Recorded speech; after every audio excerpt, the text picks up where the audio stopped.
Apakah orang Indonesia ingin menghancurkan toko ini? Di sebuah kota kecil di wilayah barat Prancis, terdapat sebuah toko roti yang telah beroperasi selama lebih dari 40 tahun. Toko ini dulunya adalah kebanggaan kota, tempat di mana orang-orang mengantre setiap pagi. Namun, sejak sebuah supermarket besar dibuka di dekatnya, jumlah pelanggan menurun drastis. Masalah kebangkrutan hanyalah tinggal menunggu waktu. Tepat pada saat itulah, seorang mahasiswa asal Indonesia datang untuk bekerja paruh waktu di sana. Awalnya, kehadirannya terlihat biasa saja. Ia bekerja dengan sopan dan tekun. Namun, suatu hari, sebuah kalimat yang ia ucapkan membuat suasana di dalam toko seketika membeku.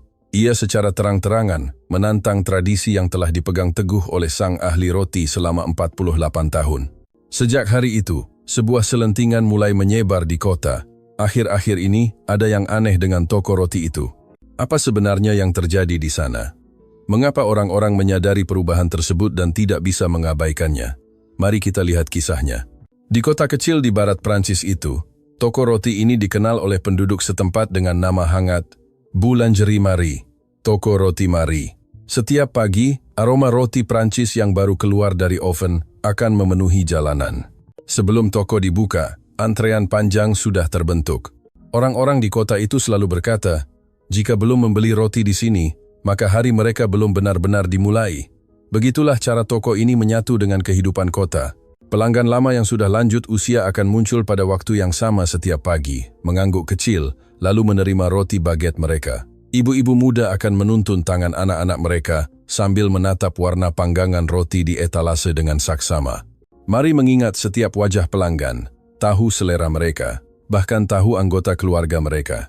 Bisa dikatakan, ia tidak hanya menjual roti, tetapi juga menopang kehidupan pagi di kota tersebut. Namun, arus zaman perlahan, tapi pasti mulai berubah. Sebuah supermarket besar dibuka di dekat sana. Rak-raknya dipenuhi dengan roti yang murah dan praktis. Generasi muda berbondong-bondong ke supermarket, dan sosok pelanggan lama perlahan menghilang. Tanpa disadari, kerumunan orang yang mengantre telah lenyap. Toko itu kini hanya menyisakan suara rendah dari mesin oven yang berputar. Mari menatap etalase yang kosong dan merasakan kesedihan yang mendalam. Kerja kerasnya selama 40 tahun yang ia banggakan perlahan-lahan terkikis tanpa suara. Mungkin, sampai di sini sajalah, pikiran itu terlintas di benaknya. Di tengah kesunyian toko yang biasanya hangat, tekanan berat itu membuatnya sesak napas. Kota itu pun seolah diselimuti krisis yang tak terlihat. Setiap kali ada satu toko roti kecil yang tutup, suasana pagi di jalanan menjadi lebih redup. Di balik pintu besi yang tertutup, hanya tersisa papan nama yang memudar dan aroma panggangan yang hilang. Para pembuat roti di sana sudah semakin tua. Meskipun tangan mereka masih bisa bergerak, punggung mereka tidak lagi bisa tegak seperti dulu. Budaya roti di kota kecil ini perlahan berjalan menuju garis akhir. Akhirnya, Balai Kota mengambil langkah terakhir. Mereka mencoba merekrut pembuat roti muda dan meluncurkan program mobilisasi kota untuk mendatangkan generasi penerus. Poster-poster ditempel di papan pengumuman. Dicari, mereka yang beraspirasi menjadi pembuat roti. Kabar ini menyebar dari mulut ke mulut. Mungkin dengan cara ini, toko Marie bisa terselamatkan. Marie pun menggantungkan harapannya pada program ini. Bukan hanya untuk tokonya, melainkan karena ia takut suasana pagi di kota itu akan hilang selamanya. Pada hari penjelasan program, Marie dan Pierre, sang kepala pembuat roti, duduk berdampingan di ruang pertemuan kecil. Di luar, angin dingin mengguncang dahan pohon. Udara di dalam ruangan terasa sangat kering. Petugas membagikan dokumen yang menjelaskan sistem dukungan, subsidi, dan rencana pelatihan. Bagi anak muda, kondisi ini sebenarnya sangat menarik. Setiap kali petugas berbicara, api harapan kecil menyala di hati Marie. Asalkan ada satu orang saja yang mau datang ke toko ini ke kota ini. Namun, kenyataannya kejam. Jumlah pendaftar adalah 0. Angka di atas kertas itu dengan dingin mengungkap kenyataan yang ada. Petugas menundukkan pandangan dan menghela napas berat. Di kota ini, sudah tidak ada lagi anak muda yang bercita-cita menjadi pembuat roti. Kalimat itu bagaikan vonis. Upaya untuk menjaga harapan justru membuktikan bahwa harapan itu sudah tidak ada lagi. Malam itu, Marie menutup toko sendirian. Gerakan yang biasanya mengalir lancar kini terasa lamban. Saat ia hendak mematikan saklar lampu papan nama, tangannya sedikit gemetar. Setelah lampu toko padam, kesunyian terasa lebih pekat. Di dalam etalase, Hanya ada beberapa potong roti yang tersisa, membuat ruang kosong di antaranya terlihat sangat mencolok. Marie membuka buku catatan panggangan dan menghentikan pensilnya. Besok, kurangi jumlah panggangan, ia hampir tidak percaya ia memikirkan hal itu. Keputusan untuk mengurangi produksi sama saja dengan memperkecil sesuatu yang selama ini ia lindungi. Namun kenyataan memaksa tanpa ampun. Tempat yang ia jaga selama 40 tahun sedang berjalan menuju akhir tanpa suara. Perasaan itu tenggelam ke dasar hatinya, membuat napasnya terasa berat. Marie memutar kunci, menatap bayangan dirinya di kaca gelap. Tidak ada senyum. Hanya matanya yang masih berusaha keras mencari sesuatu, mencari cara agar toko ini bisa kembali merasakan kejayaan masa lalu. Ia percaya, pasti masih ada jalan. Beberapa hari setelah mengetahui jumlah pendaftar adalah 0, Marie duduk di depan komputer tua setelah jam operasional toko berakhir. Di kotak masuk email, hampir semuanya adalah tagihan dan korespondensi pemasok. Tidak ada kata harapan di sana. Tepat pada saat itu, sebuah alamat asing berkedip. Indah, Indonesia. Marie mengerjap 2 kali menatap layar. Indonesia? Meski di sana juga ada roti, tapi yang mereka cari di sini adalah pembuat roti Prancis. Apakah ini candaan, salah kirim, atau penipuan? Keraguan muncul silih berganti. Meski begitu, jarinya secara otomatis mengklik email tersebut. Email itu ditulis dalam bahasa Prancis yang sangat sopan. Isinya menyatakan keinginan untuk bekerja di sana. Menyebutkan bahwa ia adalah mahasiswa pertukaran pelajar asal Indonesia, pernah bekerja di toko roti di Indonesia, dan memiliki kerinduan yang kuat untuk mempelajari seni roti Prancis. Setelah selesai membaca, Marie menahan napas. Setelah vonis 0 pendaftar, email ini terasa sangat tidak nyata. Saat ia memperlihatkan email itu kepada Pierre, Pierre langsung mengerutkan kening tanpa menutup-nutupi rasa tidak sukanya. Orang Indonesia ke toko roti Prancis? Nada suaranya bercampur antara terkejut dan penolakan. Bahasa dan budayanya berbeda. Rasa fermentasinya, kekuatan tepungnya, suhu pemanggangannya, semuanya berbeda. Yang terpenting, dunia roti Prancis tidak semudah itu. Harus bekerja sebelum fajar, tangan penuh tepung, dan tidak boleh ada kegagalan. Apakah dia sanggup? Keraguan muncul secara alami. Namun di lubuk hati Marie, ia mendengar suara lain. Hanya karena ada seseorang yang melamar, bukankah itu sudah sebuah mukjizat? Apakah kita masih punya pilihan untuk pilih-pilih? Pierre menyilangkan tangan di dada dan bergumam. Kalau dia hanya ingin menjadikan toko kita sebagai laboratorium eksperimen, itu akan merepotkan. Marie tidak bisa menjawab. Ia hanya merasa kenyataan sedang mendorongnya untuk maju. Pada hari wawancara, di tengah udara pagi yang dingin, pintu toko berbunyi pelan. Muncul seorang gadis Indonesia yang tampil sederhana. Rambut hitamnya diikat rapi ke belakang, punggungnya tegak, dan tatapannya lurus ke depan. Dengan suara tenang dan senyum ramah, ia mengangguk dan berkata, "Senang bertemu dengan Anda, nama saya Indah." Bahasa Prancisnya yang berlogat memang tidak sempurna, tetapi setiap katanya memancarkan ketulusan. Indah menceritakan pengalamannya bekerja di toko roti di Indonesia, kekagumannya pada budaya roti Prancis, dan tekadnya untuk mempelajari apapun. Pierre bertanya dengan dingin, "Roti lembut di Indonesia dan roti keras di Prancis adalah 2 hal yang berbeda. Bisakah kau melakukannya?" Indah sempat ragu sejenak, namun kemudian menjawab dengan jelas, "Segala hal yang bisa saya lakukan, ingin saya lakukan. Dalam hal semangat belajar, saya tidak akan kalah dari siapapun." Mendengar kalimat itu, hati Marie bergetar. Ia seolah melihat dirinya yang dulu, yang juga mempertaruhkan hidupnya pada roti dengan tatapan mata yang sama. Perasaan yang hampir terlupakan itu kembali sedikit demi sedikit. Setelah ragu sesaat, Marie memutuskan untuk menerimanya dengan syarat, masa percobaan yang ketat, dan harus mematuhi semua aturan toko. Meski begitu, ekspresi Pierre tetap kaku. Jika dia membuat kekacauan, semuanya berakhir segera. Marie mengangguk, tapi ia tidak bisa mengusir rasa cemasnya. Apakah pilihan ini benar? Apakah ini akan menyelamatkan toko? Atau justru mempercepat hari terakhirnya? Namun di saat yang sama, ia berpikir bahwa jika mereka hanya diam, toko ini pasti akan berakhir. Maka, meskipun takut, ia harus melangkah maju.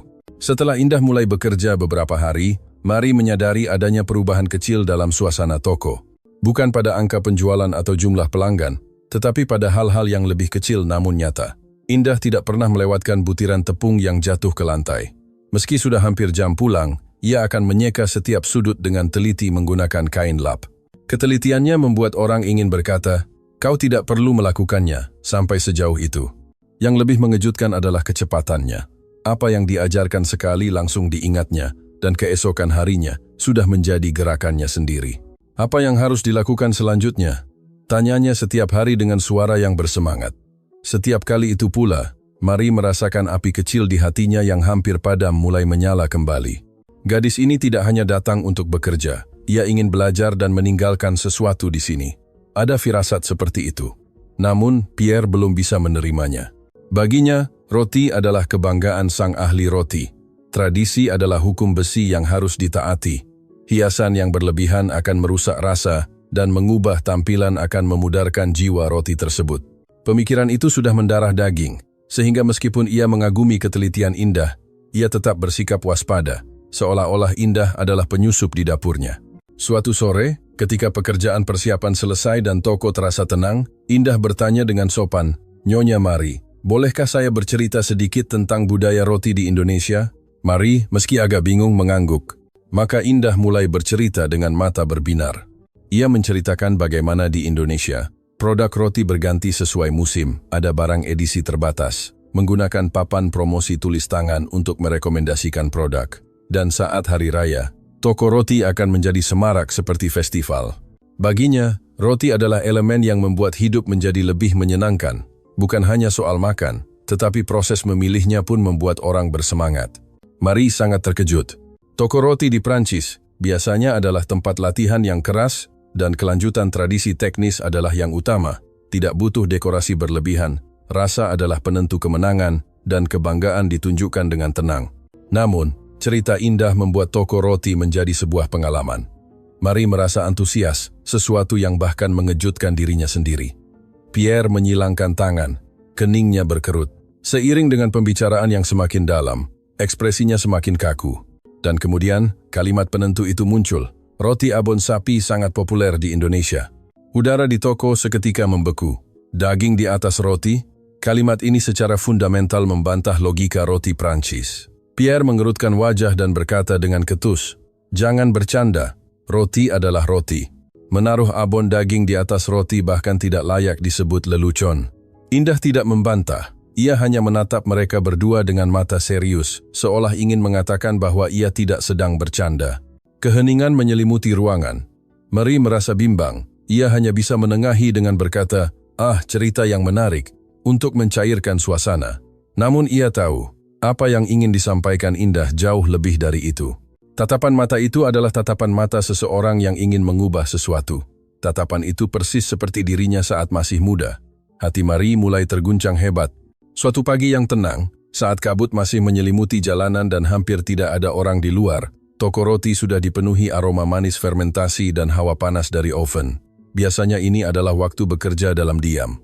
Suara Indah memecah keheningan itu. "Nyonya Marie, bolehkah saya meminta waktu sebentar?" Marie menoleh dan melihat Indah sedang mengikat ulang tali celemeknya. Ekspresinya lebih serius dari biasanya.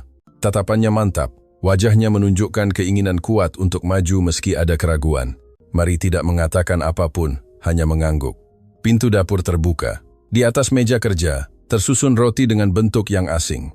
Roti putih berbentuk oval yang lembut, di atasnya ditaburi abon sapi berwarna coklat keemasan dan diberi hiasan mayones. Aroma gurih dan manis bercampur menjadi satu, menusuk hidung. Marie tanpa sadar menelan ludah. Inilah wujud asli dari kalimat kemarin, roti abon. Pierre tidak mendekat sama sekali. Ia menyilangkan tangan dan mencibir. "Hei, abon di atas roti? Prancis tidak akan pernah memakannya." Tawa ringannya terdengar meremehkan, tapi matanya tidak menunjukkan kegembiraan. Di dalam kalimat itu bercampur rasa takut akan tradisi yang dirusak. Hati Marie juga terguncang hebat. Alasan untuk menolak bisa tak terhingga. Ini kota kecil di Prancis. Toko ini adalah kebanggaan selama 40 tahun. Menaburkan abon di atas kebanggaan itu adalah sesuatu yang tidak bisa ia toleransi. Namun, kalimat yang ia ucapkan sendiri kemarin terngiang di telinganya. Jika tidak dicoba, bagaimana bisa tahu? Indah menyodorkan roti itu dengan suara pelan yang sedikit bergetar. "Jika Anda tidak keberatan, Nyonya Marie, silakan dicicipi dulu." Getaran itu bukan karena kurang percaya diri, melainkan karena ia telah mempertaruhkan segalanya. Marie menerima roti abon itu dengan kedua tangannya. Meskipun ringan, roti itu terasa sangat berat. Ia merasa masa depan toko ada pada roti ini. Lalu, ia menggigitnya perlahan. Hening selama beberapa detik. Waktu seolah berhenti. Mata Marie sedikit bergetar, bahkan suara kunyahannya terdengar sangat jelas. Pierre menahan napas sambil menatapnya. Detik berikutnya, bibir Marie gemetar. Ia tidak langsung berkata enak, karena ia merasa jika ia mengucapkannya, dirinya yang dulu akan hancur. Namun, yang menyebar di mulutnya bukanlah rasa aneh yang ia bayangkan. Rasa gurih asin dari abon sapi dibalut lembut oleh adonan roti, dan rasa krimi dari mayones menyatukan semuanya dengan sempurna. Ini bukan ketidakharmonisan, melainkan harmoni yang sangat alami dan mengejutkan. Marie akhirnya bersuara, "Mengapa ini bisa sangat cocok?" Begitu kalimat itu keluar, matanya memanas dan air mata mulai menetes. Bukan rasa menyesal atau sedih, melainkan perasaan bersemangat yang sudah lama tertidur di dasar hatinya kini mulai bangkit kembali. Pierre pun dengan ragu-ragu menggigit sedikit. Detik berikutnya, matanya membelalak. Wajahnya yang semula siap untuk menolak seketika runtuh. "C'est bon, ini enak." Ia hanya mengucapkan itu lalu terdiam. Keheningan ini membuktikan segalanya lebih dari kata-kata. Marie menatap roti abon itu. Ini bukan sekadar tren semusim. Ini mengguncang logika toko ini, bahkan mengguncang pandangan hidupnya. Di saat yang sama, ini adalah garis yang menuju masa depan. Pada momen itu, Marie yakin ia mendengar suara roda kehidupan yang mulai berputar kembali. Keesokan paginya, sebelum fajar menyingsing, Marie sudah berdiri di toko. Waktu yang sama, pekerjaan persiapan yang sama, tetapi debaran di dadanya sama sekali berbeda. Memajang roti abon terasa seperti menusukkan jarum pada tradisi 40 tahun. Saat ia membuka pintu etalase, udara dingin menyentuh ujung jarinya. Dampak dari kemarin masih tertinggal di lidahnya keharmonisan itu, air mata itu. Meski begitu, bagaimana reaksi penduduk kota hari ini adalah persoalan lain. Indah menyodorkan secari kertas kecil. Itu adalah papan promosi, popcard tulis tangan dengan huruf yang bulat dan rapi. Roti populer Indonesia, roti abon sapi, debut pertama di Prancis. Hiasan ilustrasi kecil yang lucu membuatnya terlihat sangat menonjol di etalase, seolah-olah hanya roti abon yang mendapatkan lampu sorot. Pierre menyilangkan tangan dan menghela napas. "Marie, apakah kita benar-benar akan melakukan ini?" Marie menjawab, "Kita harus melakukannya." Ia harus mengatakannya dengan singkat. Jika tidak, tekadnya mungkin akan goyah. Lonceng pembukaan toko berbunyi, pintu terbuka, angin dingin masuk ke dalam toko. Biasanya saat ini beberapa pelanggan tetap akan masuk. Namun hari ini, udara terasa sangat berat. Pelanggan masuk, melihat-lihat, mengambil baget seperti biasa, lalu sejenak berhenti di depan roti abon. Alis mereka bergerak, sudut mulut sedikit berkedut, tapi tidak ada yang mengulurkan tangan. 5 menit berlalu, Marie tetap tanpa ekspresi, meski hatinya menghitung. 10 menit, senyum Indah mulai terlihat kaku. 30 menit, roti abon di etalase tampak seperti barang yang tidak diinginkan. Rasa cemas mulai melanda Marie. Apakah rasa enak kemarin hanyalah kesalahan lidahnya, ataukah suasana kota ini menolaknya? Mereka mungkin akan ditertawakan, menjadi bahan pembicaraan, dan pelanggan terakhir pun akan menjauh. Toko roti Marie sudah jadi aneh. Jika kabar itu tersebar, maka itu bukan kelahiran kembali, melainkan tanda kehancuran. Bayangan masa depan terlintas. Roti abon yang tersisa banyak, ejekan yang menyebar, pelanggan yang semakin sedikit, dan dirinya sendiri yang menutup pintu besi toko dengan tangan gemetar. Marie merasa tenggorokannya kering, napasnya memendek. Pierre terdiam, memalingkan wajah dengan tangan tetap bersilang. Meski tidak bicara, ia seolah ingin berkata, "Lihat kan, Indah ingin mengatakan sesuatu tapi akhirnya tetap diam." Matanya menunjukkan permohonan maaf sekaligus cahaya yang belum menyerah. Keheningan kembali menyelimuti toko. Bahkan aroma roti yang baru matang hari ini terasa lesu. Marie menatap roti abon melalui kaca etalase. Apakah tantangan ini salah? Apakah ia tidak menjaga toko, melainkan menghancurkannya? Tepat pada saat itu, lonceng pintu berbunyi pelan. Rasanya lebih berat dari biasanya. Marie secara refleks mendongak. Yang masuk adalah seorang pria tua yang pendiam, yang setiap pagi hanya membeli 1 baget. Semua orang di kota mengenalnya. Sapaannya singkat, percakapannya hanya seperlunya. Ia selalu muncul pada waktu yang sama, membeli roti yang sama, dan pergi dengan langkah yang sama. Punggungnya seolah melambangkan keseharian kota yang tidak pernah berubah. Ia tidak tertarik pada tren dan tidak ikut bergosip. Ia bukan tipe orang yang memperhatikan hal baru. Justru karena itulah, hati Marie sangat berdebar. Jika orang ini tertawa, semuanya berakhir. Jika orang ini menggelengkan kepala, suasana kota juga akan mendingin. Marie punya firasat kuat akan hal itu. Pria tua itu berjalan perlahan menuju etalase, matanya mengarah ke baget. Namun hari ini pandangannya terhenti di tengah jalan. Di depan roti abon, papan tulis tangan, roti populer Indonesia. Pria tua itu membaca kata-kata itu dalam diam. Kemudian ia menatap roti itu sendiri, warna emas abon, kilau mayones, putihnya roti yang lembut. Kombinasi ini memang sangat aneh di toko roti Prancis. Marie menahan napas. Ia sudah bersiap secara mental untuk mendengar ejekan seperti, "Marie, apakah tokomu sudah rusak?" Pierre dan Indah pun ikut menahan napas. Keheningan yang menyelimuti toko terasa seperti keabadian. Pria tua itu tetap diam, hanya terus menatap roti abon. Marie mulai membayangkan kegagalan roti yang tidak terjual, tantangan yang dicap gagal oleh pelanggan. Namun di detik berikutnya, pria tua itu perlahan membuka mulutnya. "Saya pernah ke Indonesia dulu." Suaranya yang berat terasa sangat tenang, namun kalimat itu sangat berbobot. Marie mengerjap tidak percaya. Pria tua itu tidak melanjutkan ceritanya, tidak memberikan penjelasan atau kenangan, ia hanya menyatakan fakta tersebut. Lalu, tanpa ragu, ia mengambil satu roti abon. Ia benar-benar mengambilnya, seolah-olah sudah memutuskannya sejak awal. Hati Marie seketika menghangat. Bukan karena rotinya terjual, melainkan karena sosok yang paling konservatif di kota ini telah memilih untuk berubah lebih dulu. Seseorang yang tampak menolak perubahan justru menerimanya. Makna ini jauh lebih besar daripada sekadar menjual sepotong roti. Seolah-olah kota itu sendiri sedang mendorongnya dari belakang dan berkata, "Cobalah sekali lagi." Tangan Marie sedikit gemetar saat menyodorkan kantong roti. Pria tua itu menerimanya, membayar seperti biasa. Lalu sebelum pergi ia menoleh sekali lagi. Pandangannya bukan ke etalase, melainkan ke arah Marie. Ia meninggalkan satu kalimat. "Toko roti yang berani menantang diri, bukankah seharusnya memang begitu?" Tanpa senyum maupun pujian berlebihan, kalimat singkat itu membalikkan suasana toko. Marie merasa kebekuan di hatinya mulai mencair. Bahu Indah mulai rileks, dan kerutan di kening Pierre pun melonggar. Pria tua itu menutup pintu, bunyi loncengnya seolah memecah kegelisahan. Roti abon hanya berkurang hanya satu. Tapi bagi Marie, itu terdengar seperti suara api yang kembali menyala di tokonya. Belum berakhir, semuanya baru dimulai.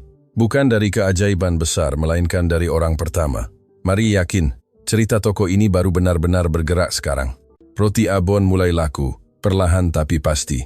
Awalnya karena penasaran, benarkah ada abon di atasnya? Orang-orang membeli sambil tertawa setengah bercanda. Namun, beberapa jam kemudian, atau keesokan harinya, orang yang sama kembali ke toko dengan ekspresi yang sama. "Meskipun sulit dipercaya, tapi aku ingin memakannya lagi." Kalimat itu meresap ke dalam dinding toko. Roti abon laku bukan hanya karena rasanya enak, tetapi kejutan, ternyata enak ya. Itu menjadi sebuah pengalaman yang ingin dibagikan. Kepada rekan kerja, keluarga, teman. Mereka yang awalnya meremehkan akhirnya kalah. Dan rasa penasaran itu menjadi bahan bakar promosi dari mulut ke mulut. Marie melihat ini semua dan merasa hangat di hatinya. Laris memang menyenangkan, tapi yang lebih menyenangkan adalah dialog yang kembali tercipta di tokonya. Tawa yang sempat hilang kini terdengar kembali di depan kasir. Ada barang aneh lagi ya. Keluhan ringan seperti itu entah mengapa terdengar seperti penyelamat. Dan Indah menyiapkan langkah selanjutnya. Jika roti abon sudah menggerakkan hati orang dewasa, maka langkah selanjutnya adalah menggaet kelompok lain. Suatu pagi, saat membuka oven, aroma manis seperti karamel menyebar di toko. Marie menoleh. Di atas meja kerja berjajar roti bundar yang lucu dengan lapisan luar yang renyah berwarna keemasan. Indah berkata pelan, "Ini roti manis khas Indonesia, teksturnya mirip roti melon." Marie tertawa bahkan sebelum Indah selesai bicara. Kenapa lucu sekali bentuknya? Keimutan roti itu kontras dengan roti Prancis yang polos, seolah roti itu berkata, "Tidak apa-apa, cobalah."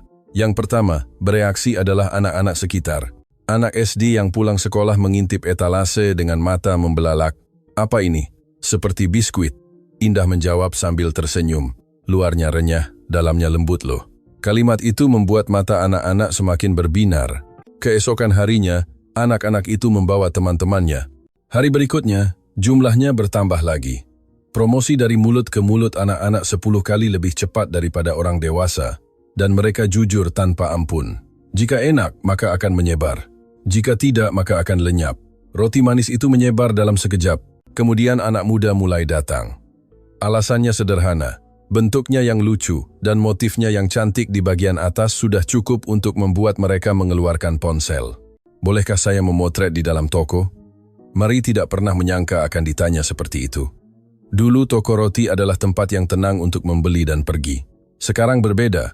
Waktu untuk memilih roti itu sendiri telah menjadi sebuah aktivitas. Papan promosi tulis tangan indah semakin banyak. Di samping roti abon ada penjelasan tentang roti manis luar renyah dalam lembut. Kata-kata itu membawa kehangatan. Nampan dan penjepit yang dulu dibenci Pierre kini menjadi hal yang lumrah. Pelanggan memilih sendiri, ragu-ragu, tertawa. Coba yang ini juga deh. Bahkan roti tradisional yang bukan target utama pun ikut terbeli. Toko berubah dari tempat belanja menjadi tempat yang menyenangkan. Arusnya sudah tidak terbendung. Indah mengusulkan, "Nyonya Marie, bagaimana kalau kita mengadakan Hari Roti Indonesia?" Hati Marie kembali bergetar. Ini bukan judi, ini adalah keyakinan. Sekarang, kota ini pasti akan menerimanya, pikirnya. Pada hari pelaksanaan, saat membuka toko, Marie melihat keluar. Ada orang di depan pintu. Bukan satu orang, tapi beberapa orang. Marie hampir tidak percaya. Sudah berapa lama ia tidak melihat antrean sebelum toko dibuka. Begitu pintu dibuka, kerumunan orang membanjiri toko. Roti abon, roti manis, bahkan roti isi kokelat dan keju khas Indonesia ikut dipajang. Aroma gurih bercampur aroma manis. Toko seolah berubah menjadi dunia lain. Anak-anak tertawa, orang dewasa terkejut. Ini ya roti abon yang legendaris itu? Roti manisnya lucu sekali. Suara riuh rendah memenuhi ruangan. Toko roti itu kembali bernyawa. Bagi Marie, ini benar-benar sebuah mukjizat. Pierre berbisik pelan. "Marie, toko kita jadi aneh." Marie mengangguk sambil tersenyum dan hampir menangis. Memang aneh, tapi aneh yang ini bukan berarti rusak, tapi berarti hidup kembali. Ini bukan sekadar mukjizat, ini adalah perubahan. Marie mengulanginya di dalam hati. Ia menyadari toko ini bukan lagi tempat yang menunggu akhir, melainkan tempat yang memikirkan langkah selanjutnya. Fakta ini jauh lebih menggembirakan daripada apapun. Sehari setelah Hari Roti Indonesia, arus pelanggan tetap tidak putus. Kemarin adalah perayaan, hari ini adalah keseharian. Seharusnya begitu, tapi lonceng pintu terus berbunyi riang dari pagi sampai malam. "Maaf, apakah roti manis kemarin masih ada? Saya ingin membawa roti abon ke kantor." Suara-suara seperti itu memenuhi toko secara alami. Marie mengangguk di depan kasir sambil menarik napas lega. Toko ini bernapas kembali. Pelanggan akan datang lagi, dan itu lebih dari sekadar angka penjualan. Itu adalah pengakuan akan eksistensi toko ini. Lalu, ia memiliki keinginan berikutnya. "Aku ingin membawa rasa ini, suasana ini, dan kehangatan ini keluar kota kecil ini. Orang-orang di desa sekitar pasti juga akan senang." Saat Marie mengatakan itu, Pierre terkejut. Marie yang dulu tidak akan pernah mau melangkah keluar dari toko. Tapi Marie yang sekarang berbeda. Ia berubah dari orang yang takut akan perubahan menjadi orang yang membawa perubahan. Indah mengusulkan dengan mata berbinar. "Bagaimana kalau kita membuat mobil roti keliling?" Kalimat itu membangunkan mimpi yang sudah lama terkubur di hati Marie. Saat muda, ia pernah bermimpi berkeliling sambil memanggang roti, singgah di berbagai kota dan menyatu dengan kehidupan orang-orang. Namun kenyataan operasional dan rasa cemas telah mengubur mimpi itu dalam-dalam.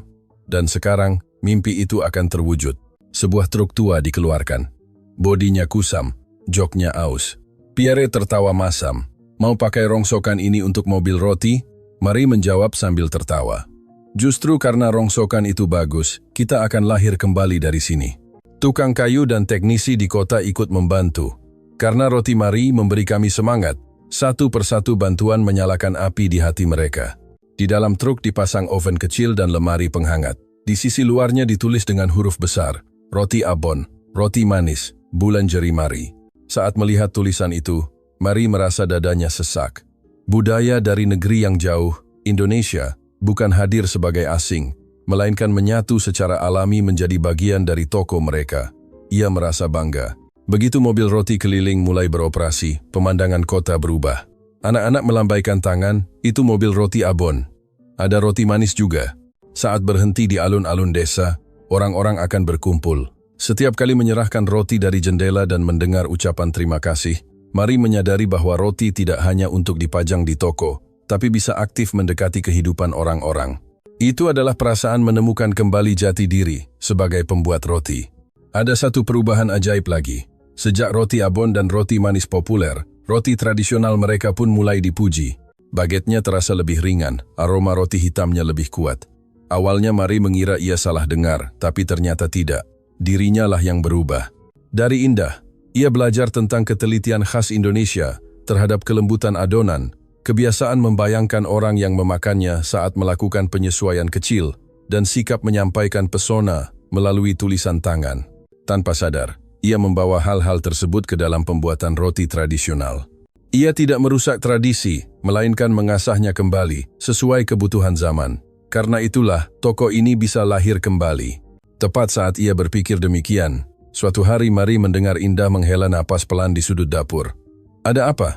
Indah menunduk diam sejenak, mencari kata-kata yang tepat, lalu berkata dengan pelan, "Bulan depan, saya harus kembali ke Indonesia." Pada saat itu, dunia seolah menjadi hening. Panas oven dan aroma tepung terasa menjauh.